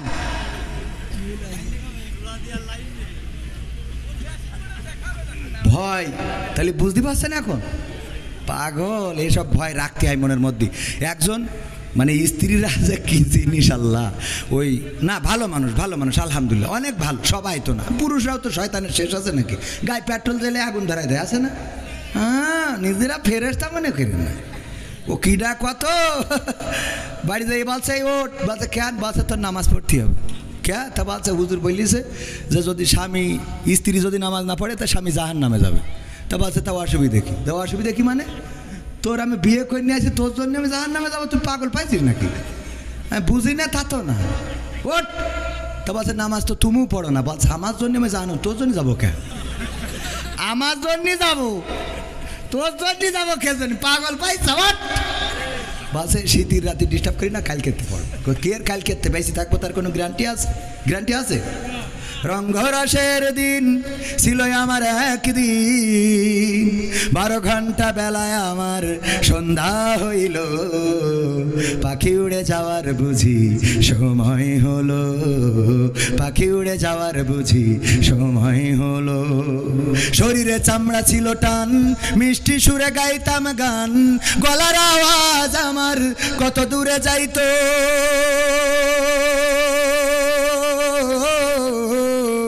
শরীরে চামড়া ছিল টান, মিষ্টি সুরে গাইতাম গান, গলার আওয়াজ আমার কত দূরে যাইতো। পাইকা গেল মাথার চুল, কথা বলতে পড়ে ভুল, পাইকা গেল মাথার চুল, কথা বলতে পড়ে ভুল। চোখে দেখি গন্ডগোল, দন্ত নড়িল, পাখি উড়ে যাওয়ার বুঝি সময় হলো, পাখি উড়ে যাওয়ার বুঝি সময় হলো। ঘন ঘন আসে দম, চোখেতে দেখি কম, ভাবে বুঝি সময় আমার ফুরিয়ে এলো। ঘন ঘন আসে দম, কানেতে শুনি কম, পিছে পিছে জাম আমার ঘুরতে লাগিল। খাটো হয়ে আসছে পাও, হীন হলো সর্বদাও, খাটো হয়ে আসছে পাও, হীন হলো সর্বদাও। ভাবে বুঝি সময় আমার ফুরিয়ে এলো, পাখি উড়ে যাওয়ার বুঝি সময় হলো, পাখি উড়ে যাওয়ার বুঝি সময় হলো। ঠিক না বে ঠিক? পুরা তো এত সুন্দর পরিপাটি, খাসায় আমার ছিল খাটি, দিনে দিনে খাসায় আমার জং ধরিল। এত সুন্দর পরিপাটি, খাসায় আমার ছিল খাটি, দিনে দিনে খাসায় আমার জং ধরিল। পুরাতন খাসাতে পাখি করে শুধু ডাকা ডাকি, পুরাতন খাসাতে পাখি করে শুধু ডাকা ডাকি। একদিন আমায় দিয়া ফাঁকি উড়িয়া যাইব, পাখি উড়ে যাওয়ার বুঝি সময় হলো, পাখি উড়ে যাওয়ার বুঝি সময় হলো। রঙ্গরসের দিন ছিল আমার একদিন, রঙ্গরসের দিন ছিল আমার একদিন। 12 ঘন্টা বেলায় আমার শান্ত হইল, পাখি উড়ে যাওয়ার বুঝি সময় হলো, পাখি উড়ে যাওয়ার বুঝি সময় হলো। ঠিক না বে ঠিক? ওগো আমার ভাইরা বললো কাল বেঁচে থাকবো, তার গ্যারান্টি কি? ওঠো, নামাজ পড়তে হবে। স্ত্রীর ওই শীতের রাত কষ্ট করে উঠাইছে, উজু করানোর পরে এবার স্ত্রী এসে বলছে, নাও বলো এখন রাত 1টার সময় কোন ওক্ত কয় রাকাত নামাজ, কি সূরা পড়বো, দোয়া কি? বাসা যা হয় পড়, কে এখন আসতে কেন? এই বলো এখন রাত 1টার সময় কেন নামাজ, কেন নামাজ, কয় রাকাত, কি পড়বো? সূরা ফাতিহা। না হলে তুমি সামনে দাঁড়াও, আমি ইক্তেদাই তো ভেজাল ইমাম। ও জানে যে এই ইমাম সঠিক না, ইক্তেদাই তো কি ইমাম, ভেজাল ইমাম। সামনে যাও, আমি পিছনে দাঁড়াচ্ছি। তা বছর ওরাম করছিস কেন? কাল খেতে পয়সা নে, আমল করা হয়ে গেছে। আছে না নাই? আল্লাহর ওলিরা আবার বলে, হুজুর দোয়া করে দেন আমার স্ত্রী সিরিয়াল আসক্ত, যেন স্ত্রী পরহেজগার হয়ে যায়। ও যে সিরিয়াল আসক্ত, আর তুই তো চার দোকানে, ওই যে মকসেদের দোকানে যে এক বসায় 3 ঘন্টার ওই ঐশ্বরিয়া করিনা কাপুরের ছবি মেরে তারপরে বাড়ি আসো।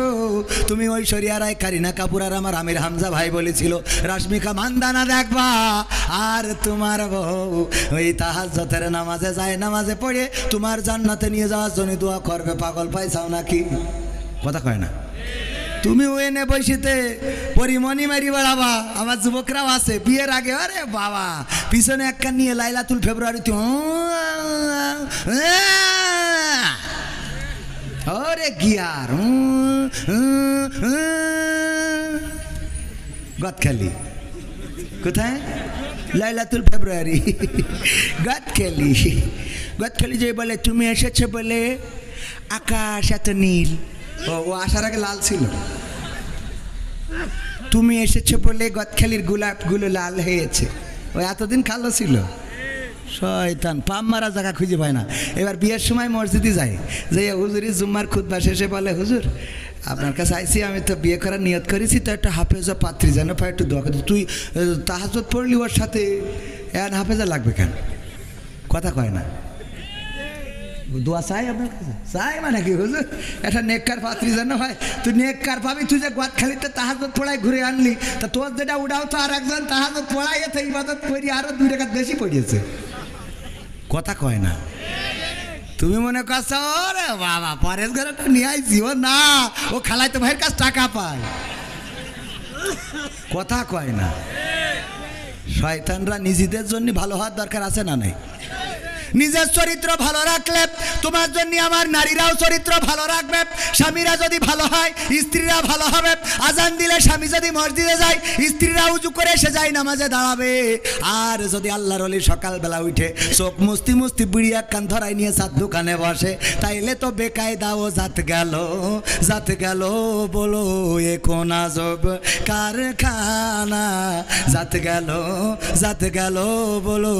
আমাদের আকিজ কলেজের টিচার ছিল, বলতেছে ভাই একটা দুঃখের কথা কি বলবো, আমার চাচা ছিল সমবয়সী, বিয়ে করার পরে আমার চাচি আমার চাচার কোনোদিন কিস করতো না, মানে বাংলায় বলে চুমো খেত না। এইটা না করার কারণে একদিন অভিযোগ করতেছে, দেখছো তোর চাচির যদি বলার সুযোগ হয় তাহলে বলিস যে চাচার হক এইভাবে মেরে দিচ্ছেন কেস জন্যে। কি হক চাচা? বলছে দেখ সমবয়সী বলাই যায়, আমারই ঠোঁটের কাছে ঠোঁট নীতি দেয় এই না রে। এইবার ও বলেছে চাচি গো আমার চাচা তো বন্ধুর মতো সম্পর্ক, একটা কথা একটু প্রকাশ করে বলেই ফেলাইছে, আপনার ঠোঁটের কাছে ঠোঁট নীতি দেন না, আর ওর ঠোঁটের কাছে আপনার ঠোঁট নেন না কেন? বলছে দুঃখের কথা কি বলবো ভাতিজা, বললে যখন আমু বলি লজ্জা ভেঙে।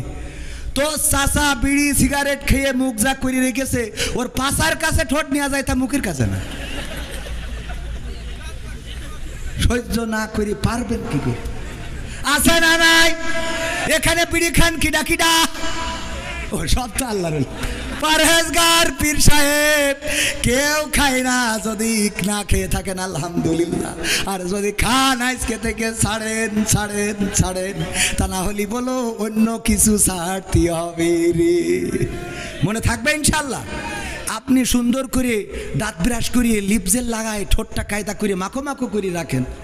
দেখেন তো স্ত্রী হক আদায় করে কিনা? আমি ওইটা বলছি না, হক আদায়ের কথা বলছি।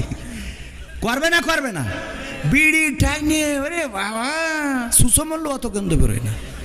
মসজিদে দেখবেন বেনামাজির পাশে দাঁড়ালি যেই আমিন বলে মনে হয় নামাজ ছেড়ে চলে যায়, পরে 2 দিন পরে এসে পড়বানে। আছে না নাই? এই আবার গিলাস ভাঙছে কিনা? এই ঠিক বললাম না ঠিক বললাম? এইগুলো পরিবর্তন হওয়ার দরকার আছে না নাই? তুমি যদি গু খাও ও তো পায়খানা এমনিই খাবে, যে যেমন সে তেমন পাবে। কোরআনের কথা ভাইয়ের আমার, এই জন্য পরিবর্তন দরকার আছে না নাই? পরিবর্তন আমাদের দরকার। পরিবর্তন তো নারীরা হইতে চায়। একবার আমার আব্বা বলতেছে, ওয়াজ শুনেছে যে ওগো নারীরা তোমরা যদি পারো স্বামীর চুল দে পা মুছাইয়ে দিবা তারপরে ঘুমাবা। এই ওয়াজ শুনে একজন মহিলা ধুপা খুলার, সে যেই আগে স্বামীর চুল দিয়ে ইচ্ছা মতো পা মুছাইয়েছে, ডইলে মুছাইয়ে তারপর শুয়েছে। শোয়ার পরে গন্ধের জ্বালায় বাঁচা যাচ্ছে না। গন্ধটা গন্ধ, দুর্গন্ধ। কিসের দুর্গন্ধ? পায়খানার গন্ধ। কোথা থেকে আসে? তাড়াতাড়ি করে সুইচ দিয়েতে চারিদিকে খোঁজে পায়খানার গন্ধ আসে কোথা থেকে, না কোথাও খুঁজে পাওয়া যায় না। হঠাৎ করে স্ত্রীর চুল টেনে এনে স্বামী বলছে পায়খানার গন্ধ তত চুলিতে আসছে। তা বলছে তা আসবে কেন? তুই জানিস আমি কি করে খাবো? আমি তো অন্যায় কিছু করিনি। হুজুর বলল যে স্বামীর চুল দে পা মুছাবা। রহিমা আলাইহিস সালাম চুল দে পা মুছাইয়ে দিত। আল্লাহর নবী বলেছেন যদি কেউ স্বামীর এমন করে খেদমত করে, যদি স্বামীর মাথায় হাত বুলায়, মুখমণ্ডলে হাত বুলায়, তাইলে মাথায় যত চুল আছে স্বামীর সমপরিমাণ চুলের সওয়াব ওর আমল নামায় লেখা হবে।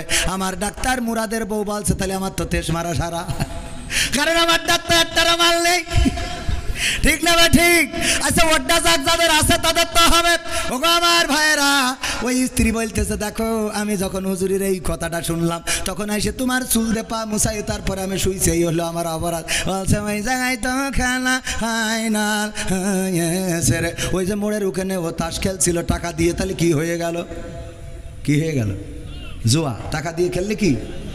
কাঠ খেলছিল টাকা দিয়ে, রুইতন হাটতন টিকা রাজা বাদশা মার। ওরে বাবা, হঠাৎ করে আর্মির গাড়ি এসে দাঁড়াইছে, আর অমনি বুঝতে পেরেছে খেলা ফাইনাল, এখনই গান গাওয়া লাগবে, তার থেকে আগেই দৌড় দিই। ও জুতো পাই দেয় নাই, গান গাওয়ার ভয়তে জুতো না পাই দিয়ে দৌড় দিয়েছে। বাঁশবাগানের নিচে দিয়ে গিয়েছে, কিরা ছেড়িয়ে রেখেছে, চটকাইছে, চুপ করে শুয়ে রয়েছে। আর ওই দিন মুছাইছে খাই। পরের দিন আমার আমার মা বোনেরা, ধুবা খোলার মা বোনেরা ডেকে বলছে, হুজুর ওয়াজ করা তো শিখেছেন, টাকাও তো ভালো নেন, কিন্তু কোন লাইনে ওয়াজ করতে হয় এখনো বোঝেন না। আপনারা আমাদের বললেন যে স্বামীর চুল দিয়ে পা মুছাই দেবেন। আমরা তো অবলা নারী, আমরা স্বামীর খেদমত করার জন্য চুল দিয়ে পা মুছাতে আপত্তি নেই, কিন্তু ওদের একটু বলে দেবেন যে ওই বাহাত্তারা যেন টিউবওয়েলের পাটা ধুয়ে তারপর সই, পাটা অন্তত ধুয়ে জানো সই। আজকালকের ছেলেরা বই নিয়ে আর বসে না, ও বাবা গুগলে সার্চ করিয়া পড়ে। ওরে কালের মেয়েরা কোরআন হাদিস ধরে না, এখনকার মা বোনেরা কোরআন হাদিস পড়ে না, ও আল্লাহ টিকটকে ভিডিও ওরা করে। আজকালকের ছেলেরা বই নিয়ে আর বসে না, ও বাবা মোবাইলে সার্চ করিয়া পড়ে। আগের সময় প্রেম করিলে আমার শফিকুর রহমান ভাই বলতো পাইছো কি, এখন বলে শখ করিয়া বাবু তুমি খাইছো কি। বলে না বলে না, বাবু তুমি কি খেয়েছ, না খেলে খেয়ে তারপরে ঘুমায়, টেক কেয়ার টেক কেয়ার। আরে বাবা কলা দেননি, বুড়ো দাঁড়িয়ে গেছে বাবু, আছে না নাই?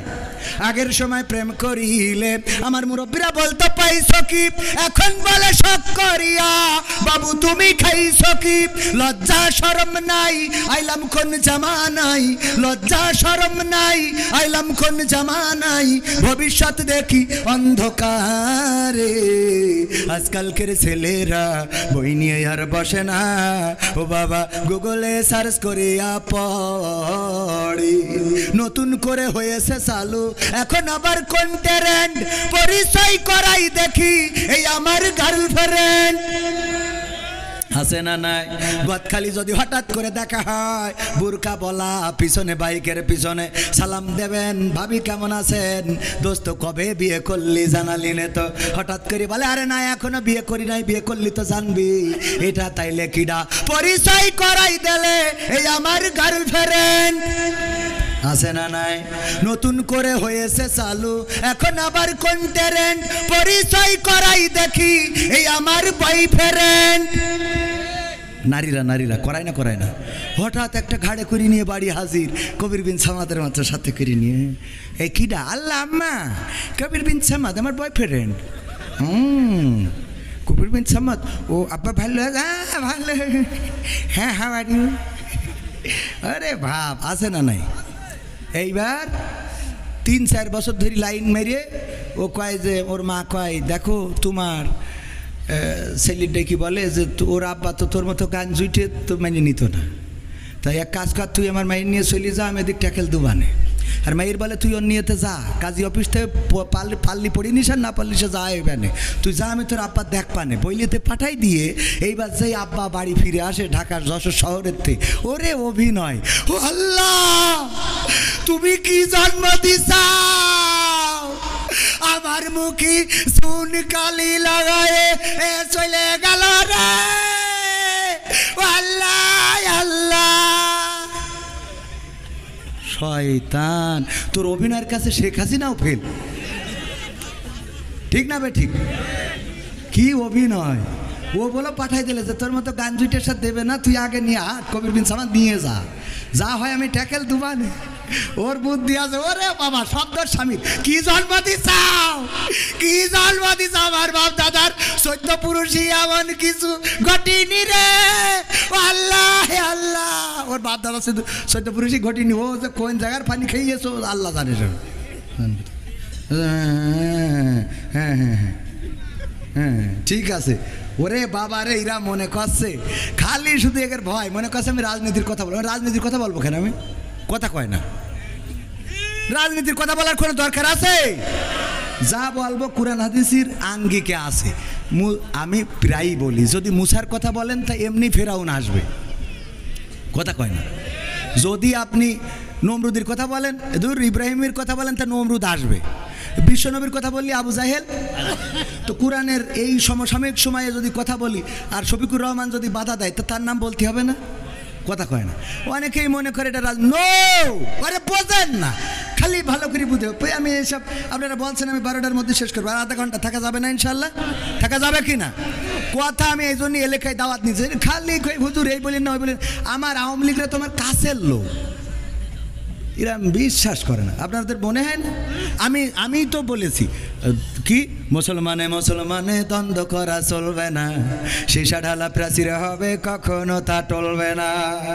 মুসলমানে দ্বন্দ্ব করা চলবে না, সীসা ঢালা প্রাচীর হবে কখনো তা টলবে না। তবেই শান্তি পাবে, অশান্তি দূর হবে, তবেই শান্তি পাবে, অশান্তি দূর হবে। কেউ আর মুসলমানের বাজে কথা বলবে না, মুসলমানে দ্বন্দ্ব করা চলবে না, সীসা ঢালা প্রাচীর হবে কখনো তা টলবে না। কে আওয়ামী, কে বিএনপি, কে জামাত ইসলাম, এটা আমাদের নয় পরিচয়, মুসলিম মোর নাম। কে আওয়ামী, কে বিএনপি, কে জামাত ইসলাম, এটা আমাদের নয় পরিচয়, মুসলিম মোর নাম। এ কথা মানলে পরে শান্তি আসবে ঘরে, এ কথা মানলে পরে শান্তি আসবে ঘরে। কেউ আর মুসলমানের বাজে কথা বলবে না, মুসলমানে দ্বন্দ্ব করা চলবে না, সীসা ঢালা প্রাচীর হবে কখনো তা টলবে না। মাঝাবের লড়াই যদি চলে, শান্তি আসবে না রে ভাই কোনই কৌশলে। সাদপন্থী জুবাইর পন্থী লড়াই যদি চলে, শান্তি আসবে না রে ভাই কোনই কৌশলে। ঐক্যবদ্ধভাবে থাকলে শান্তি পাবে, ঐক্যবদ্ধভাবে থাকলে শান্তি পাবে, এছাড়া শান্তি পাবার রাস্তা কবু মিলবে না। মুসলমানে দ্বন্দ্ব করা চলবে না, সীসা ঢালা প্রাচীর হবে কখনো তা টলবে। টলা যাবে? মুসলমান ঐক্যবদ্ধ থাকতে হবে। কেন থাকতে হবে? এই সমাজে সুখ শান্তির জন্যে, এই সমাজে অন্যায় দূর করার জন্যে, অন্যায়ের বিরুদ্ধে প্রতিবাদ করার জন্যে, আল্লাহর জমিন আল্লাহর দ্বীন প্রতিষ্ঠিত করার জন্যে ঐক্যবদ্ধতার বিকল্প নাই। জামাত ইসলাম যদি মনে করে নিজেদের ভোট নিয়ে ক্ষমতায় যাবে, ভোট তো হলো জামাত ইসলামের 25%। কয় পার্সেন্ট? আওয়ামী লীগ বিএনপির 35 করি প্রায় 70%, আর আদার্স দলের আছে 5%। তাহলে জামাত ইসলামের যদি পাশ করতে হয়, তাহলে আওয়ামী লীগ বিএনপি অন্য দল থেকে আরও অন্তত 20% ভোট আসার দরকার আছে না নাই? তো এই ভোট যদি আসতে হয়, তাহলে অবশ্যই তাদের তো রাগ করি যদি সব বের করি দাদার দেশে পাঠিয়ে দিতে হবে। যে কটা পাঠাই দিয়ে 2-1টা পাঠায়নি, এমনি চলে গেছে। নিজেকে দেশ না থেকে চলে গেলি, কেউ যদি রাগ করে বাড়িতে চলে যায়, তা করবোটা কি? কথা কয় না, মনের অভিমানে চলে গেছে। আমরা কিন্তু আসলে এই দেখেন আছে না, সবাই মিলেমিশে থাকাটাই দরকার। তবে দেশে অন্যায় হচ্ছে, জুলুম হচ্ছে। ওই যে আমরা দেখেছি লঞ্চের মধ্যে বালুবাহী বা পণ্যবাহী সারবাহী লঞ্চে 7 জনকে হত্যা করা হয়েছে। এখন হত্যা যেন একদম মামুলি ব্যাপার হয়ে দাঁড়িয়েছে। আওয়ামী সরকার ক্ষমতায় থাকতেও মোটামুটি জবাবদিহিতা ছিল, কিন্তু এখন যেন অপরাধের কোনো জবাবদিহিতা নাই। আপনারা একমত নাও হতে পারেন, না হইলেও করার কিছু নেই, অন্যায়ের বিরুদ্ধে বলবো। তাতে যদি এই সরকার আবার ধরে নিয়ে যায় তাও অসুবিধা নেই। কথা ঠিক না বে ঠিক? তো ভয় পাই না। কেন পাই না? আগের সরকার তাহাজ্জুদ পড়ি ভোট নিয়েও থাকতে পারি না, এরা তো নামাজই পড়ে না। ঠিক না বে ঠিক? সুতরাং ভয়ের কোনো কারণ আছে? এই 7 জনকে কেন হত্যা করা হলো, এই তথ্য উদ্ঘাটন করা রাষ্ট্রের দাবি।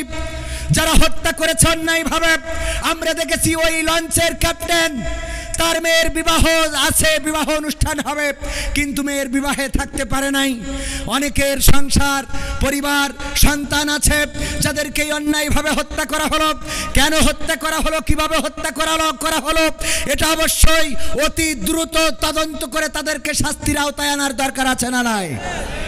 তাদেরকে শাস্তির আওতায় না আনলে এইভাবে হত্যাকাণ্ড বাড়তেই থাকবে। বলেন ঠিক কিনা? এরপরে আমার ব্রাহ্মণবাড়িয়া মানেই তো কুপাকুপির একটা জেলা। ছোটোখাটো বিষয় নিয়ে দাবল্লভ নিয়ে আগের মতো লড়াই করে, যদিও ব্রাহ্মণবাড়িয়ায় অনেক ভালো মানুষও আছেন আলহামদুলিল্লাহ। এই ব্রাহ্মণবাড়িয়ায় আজকেও যে ঘটনা ঘটেছে, যে একজন যুবলীগের নেতার সন্তান, সে প্রত্যেকটা একটা ঘরে দেহ মাথাবিহীন লাশকে গর্তের মধ্যে ঢুকায়ে পুড়াচ্ছিল। রাজহাঁস খুঁজতে যেয়ে ওখানে যখন ধোঁয়া দেখেছে, জিজ্ঞেস করেছে কিসের ধোঁয়া, বলেছে পাতা পুড়াচ্ছি। কয় কিসের পাতা একটু দেখতে চায়, দেখতে দেয় নাই, মারার হুমকি দিয়েছে। পরে গ্রামবাসী একসাথে হয়ে সেখানে যাওয়ার চেষ্টা করেছে, বাধা দিয়েছে, পুলিশকে খবর দিয়েছে, যে দেখে একটি মাথাবিহীন লাশ পুড়ানো হচ্ছে গর্তের মধ্যে ঢুকিয়ে। এই লাশ পুড়ানোর যে অপরাধ এবং এই লাশটাকে পুড়ানো হচ্ছে, এটা জাহিলি সমাজকেও হার মানায়। বলেন ঠিক কিনা? এমনকি ওই মাথাটা পরবর্তীতে পুকুরে খুঁজে পাওয়া গেছে। মাথাটা একটা 50 বছর বয়সী নারীর। এই নারীকে ফজরের সময় ডেকে নিয়ে কি কারণে হত্যা করা হয়েছে এখনো পর্যন্ত সাংবাদিকরা জানাতে পারে নাই। তবে তবে হয়তোবা জানাতে পারবে এবং জানানো উচিত এই হত্যাটা যদি অন্যায়ভাবে হয়ে থাকে, যদি না অবশ্যই অন্যায়ভাবে হয়েছে, সেই হত্যার বিরুদ্ধে সোচ্চার হওয়া শুধু নয়, বরং অপরাধীদের দৃষ্টান্তমূলক শাস্তির দরকার আছে না নাই? মুক্তিযোদ্ধাকে লাঞ্ছিত করা হয়েছে কোথায় জানেন কি না? 14 গ্রামে। কোথায় কোথায়? 14 গ্রামে, কুমিল্লায় একজন মুক্তিযোদ্ধাকে লাঞ্ছিত করা হয়েছে। আমি বলেছি মুক্তিযোদ্ধা হিসাবে তার লাঞ্ছিত করার অপরাধ, এটা অবশ্যই অপরাধের মধ্যে পড়ে। সুতরাং যারা জড়িত আছে আজকে গ্রেপ্তার করা হয়েছে, আমরা দৃষ্টান্তমূলক শাস্তি দাবি করছি। কিন্তু তিনি 9টা হত্যা মামলার আসামি। এই 9টা হত্যা মামলা মুক্তিযুদ্ধ হইলেই পার পেয়ে যাবে না, কথা কয় না। সাদেক হোসেন খোকাকে যখন রক্তাক্ত করা হয়েছিল, তখন এই বীর পুরুষ, এই গেরিলা যুদ্ধের অন্যতম প্রধান, তার পক্ষে কথা বলার মতো সুশীল সমাজ পাওয়া যায় নাই। যখন আমার আলেমদের হাতে হাত কড়া লাগানো হয়েছিল, তখন কথা বলার মতো মানুষ পাওয়া যায় নাই। যখন মামুনুল হককে গ্রেপ্তার করে সোজা মানুষকে কুজা করে দেওয়া হয়েছিল, তখন কথা বলার লোক পাওয়া যায় নাই। যখন আমির হামজাকে হাতে হাত কড়া পরিয়ে জেলখানায় রেখেছিল, তখন কথা বলার মতো সুশীল পাওয়া যায় নাই। আর যখন চুন থেকে পান খসে বা পান থেকে চুন খসে, তখন অমনি সুশীলরা জেগে ওঠে। আমার সুশীলরা যখন ছাত্রদের হত্যা করে ট্রাকের মধ্যে ভরে পেট্রোল ঢেলে আগুন জ্বালিয়ে পুড়িয়েছিল, হাত পা দেখে চেনার উপায় নাই যে লাশটা কার। এই লাশগুলো নিয়ে কথা বলার মতো সুশীল পাওয়া, কথা কয় না। আপনি সুশীল আমি মানলাম, কিন্তু যখন ওই যে সুশীল কেমন, এক দারোগা থানা কামাই করেছে আগের সময়, তখন থানা কামাই করলি দারোগা বা তাদের যে উপরের কর্মকর্তা থাকে, ও বেদে পিটাইতো। তো এই জন্যই জানে যে পিটাবে, পিছনে বস্তা বাইন্ধে নিয়ে তারপরে গেছে যে পিটান যা দেবে বস্তার পরে। তো এখন ওই যেই বলছে, স্যার আমি একটু বউ নিয়ে পিকনিক করতে গেছিলাম, তো এই জন্য দেরি হয়ে গেছে। কয় তোর 100 বেত্রাঘাত। বললি বেত মারা শুরু করেছে, ও তো জানে অসুবিধে নেই। ও বাস্তা বেঁধে নিয়ে গেছে 2-3টে, ওই সালার বাস্তা ওই নিয়ে। এখন এই বাস্তা তো বেঁধেস কায়দা করি, এখন যেই একটু সাইড সুইডি পড়ে, যেই উপরে পড়ে কয় স্যার একটু নিচে করি মারেন স্যার। এবার যেই নিচে পড়ে কয় স্যার একটু করি উঁচু করিয়ে মারেন স্যার, স্যার একটু ডানির দিকে চাপাই মারেন স্যার, স্যার একটু বাদ দিক, মানে ওর বাস্তার পরে পড়তে হবে। কথা কি বোঝা গেছে? কথা বোঝেননি তো? আমাদের কাজ হইলো বাস্তার পরে পড়া লাগবে। হুজুর ডানি বললেন, বাই বলেন, বাই বলেন। হ্যাঁ, আমার কথা হলো বাস্তার পরে পড়লে হবে না। সুশীল হলি কায়দা মতো সব জায়গায় সুশীলগিরি দেখাইতে হবে। সুশীলগিরি সব জায়গায় দেখাই না বলে এই সমাজের অপরাধ কমছে না, বলেন ঠিক কিনা? আমরা তারা যারা জুলুমের বিরুদ্ধে প্রতিবাদ করি, নাটোরে মন্দিরে হামলা হয়েছে, বলা হচ্ছে যে ডাকাতরা ছিনতাই করতে যে হামলা করেছে একজন, সেখানে থাকা প্রতিবন্ধী মানুষ বা মানসিক চাহিদা সম্পন্ন মানুষ, তাকে হত্যা করা হয়েছে। আমি ব্যক্তিগতভাবে তার বিচার চেয়েছি এবং এটার বিচার করতেই হবে, বলেন ঠিক কিনা? কারণ আমার দেশে মন্দিরে হামলা হবে এটা আমরা মানব না। আমাদের ইসলাম এটা শেখায় নাই, আমাদের রাসূল এটা শেখায় নাই, আমাদের ধর্ম এটা বলে না। বরং আমাদের ধর্ম বলেছে যার ধর্ম সে তার কর্ম করবে, এতে কোনো আপত্তি। আমরা দাওয়াত দিতে পারি, কিন্তু তাদের উপরে জুলুম করতে পারি না। আমরা তাদের কাছে দাওয়াত নিয়ে যেতে পারি, কিন্তু বাধ্য করতে পারি, এটার নাম ইসলাম। আর এই ইসলামের কথা যারা বলে, তাদের নিয়ে এত চুলকানি, এত ষড়যন্ত্র, এত ডানে বামে কথাবার্তা কেন? মালাই ভাষায় একটা গজল বলেন। মালাই ভাষায় গজল বলা লাগবে এখানে। মালয়েশিয়ায় যারা ছিল তারা হয়তো 2-1জন বসবে, যারা ছিল না তারা বসবে না। তো আমার এর আগের রিকোয়েস্ট যেটা, সেটা রাখতে চাই। আপনারা শুনতে রাজি আছেন? আর একটু সময় থাকা যাবে? আমার বাংলাদেশের এই সঙ্গীতটা গোটা প্রবাসীদের জীবন নিয়ে, গোটা প্রবাসীদের, হ্যাঁ, প্রবাসী ভাইয়েরা অনেক সহযোগিতা করেছে এই মাহফিলের জন্য। আজকের এই সঙ্গীতটা প্রবাসীদের জন্য অনুরোধ বা উৎসর্গ করছি। আমার বাংলাদেশের প্রবাসীদের গল্প বলি শোনো, আমার ধোপা খোলার প্রবাসীদের গল্প বলি শোনো। এ গল্প তো কল্পনা নয়, তোমরা কি তা জানো ও ভাই? এ গল্প তো কল্পনা নয়, তোমরা কি তা জানো? আমার আমার বাংলাদেশের প্রবাসীদের গল্প বলি শোনো। পল্লী গায়ের দুরন্ত ছেলে বাপে ডাকে খোকা, হঠাৎ করে ঢুকলো মাথায় বিদেশ যাওয়ার পোকা। রোগে শোকে ক্লান্ত পিতা খাটার নাই উপায়, বেকার ছেলের এমন কথায় বাবাও দিল সাই। ক্ষেতের জমি হালের গরু বিক্রয় করে দিয়ে বাকি টাকা করলো পূরণ মায়ের গহনা নিয়ে। অনেক আশা বুকে বেঁধে ছাড়লো যখন বাড়ি, সে যে কি বেদনা বিধুর ছিড়ল যেন নারী। মায়ে কান্দে ভাইয়ে কান্দে কান্দে আপন জন, চোখের জলে বুক ভেসে যায় শক্ত করে মন। এমন মানুষ কোন সে জনাব, এমন মানুষ কোন সে জনাব, তোমরা কি তা জানো? আমার ধোপা খোলার প্রবাসীদের গল্প বলি শোনো। আমার যশোর জেলার প্রবাসীদের গল্প বলি শোনো। বিমানেতে বসে খোকা জানালারি পাশে, নীল আকাশে তাকিয়ে দেখে মায়ের ছবি ভাসি।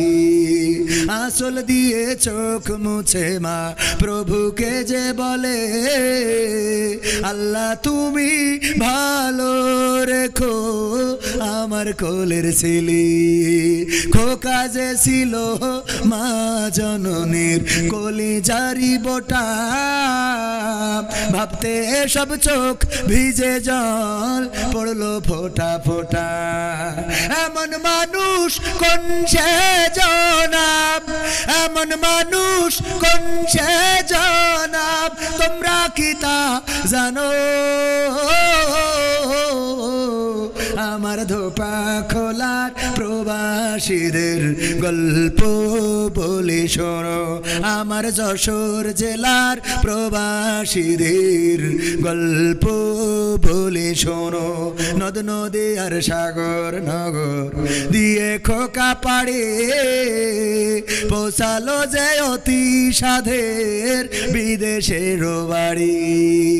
অনেক কষ্টে মিলল খোকার এমন একটা কাজ, হাড় ভাঙা খাটুনি তাতে সকাল দুপুর সাজ। রোগে শোকে কাজ করে যায় করে না অবহেলা, আকাশ সমান স্বপ্ন দেখে কাটিয়ে দেয় বেলা। মা জননীর সাথে যখন খোকা কথা কয়, বলে বাবা কেমন আছো জানতে ইচ্ছা হয়। মাগো আমি ভালো আছি, মাগো আমি ভালো আছি, দুঃখ নেই তো কোনো। আমার বাংলাদেশের প্রবাসীদের গল্প বলি শোনো। আমার মালয়েশিয়ার প্রবাসীদের গল্প বলি শোনো। হঠাৎ করে বাবা বলে টাকার যে দরকার, তোর মায়েরই বড় অসুখ দেখাবো ডাক্তার। চিন্তায় আমার বাড়ছে আবার তোর বোনেরই নিয়ে, দিনে দিনে হচ্ছে বড় দিতে হবে বিয়ে। তোর ভাইয়েরই লেখা পড়ার খরচ বেড়ে গেছে, দরকার এখন অনেক টাকার, তোর কাছে কি আছে? পাইনি বেতন এখনো খোকা, পকেটটা যে ফাঁকা, তবুও বলে ভেবো না বাবা দেব আমি টাকা। এমন মানুষ কোন সে জনাব, এমন মানুষ কোন সে জনাব তোমরা কি তা জানো আমার ধোপা খোলার প্রবাসীদের গল্প বলে শোনো আমার সৌদি আরবের প্রবাসীদের গল্প বলে শোনো দিন মাস গুনে খোকা এখন পৌঁছালো বছরে করতে হয় কাজ এখন যে তার 10 তলার উপরে হঠাৎ করে কি হতে কি যেন হয়ে গেল 10 তলারই উপর থেকে খোকা পড়ে গেল আকাশ সমান স্বপ্নগুলো আকাশে গেল উড়ে দেহ থেকে প্রাণ পাখিটা গেল যে ভাই ছেড়ে বন্ধুরা যে সে দেখে রক্তে তরতর নিথর দেহ পড়ে আছে জমিনের উপর এমন মানুষ কোন সে জনাব এমন মানুষ কোন সে জনাব তোমরা কি তা জানো আমার ধোপা খোলার ওই প্রবাসীদের গল্প বলি শোনো আমার মালয়েশিয়ার প্রবাসীদের গল্প বলি শোনো পাঠাতে হবে লাশটা দেশে আপন তো কেউ নাই বন্ধুরা সব মিলে মিশে করলো এ কাজটাই শুনে এ খবর মা জননীর সে কি আহাজারি তার কান্দনে আকাশ বাতাস হচ্ছে যে ভাই ভারী অবশেষে খোকার কফিন পৌঁছালো যে বাড়ি ভাই বোনার গায়ের স্বজনের সে কি আহাজারি মা জননী কেঁদে বলে ওরে আমার ছেলে বিদেশ থেকে কোন দেশে তুই গেলি আবার চলে মাগো আমি সুখানিতে মাগো আমি সুখ কিনিতে জীবন দিছি জানো আমার ধোপা খোলার ওই প্রবাসীদের গল্প বলি শোনো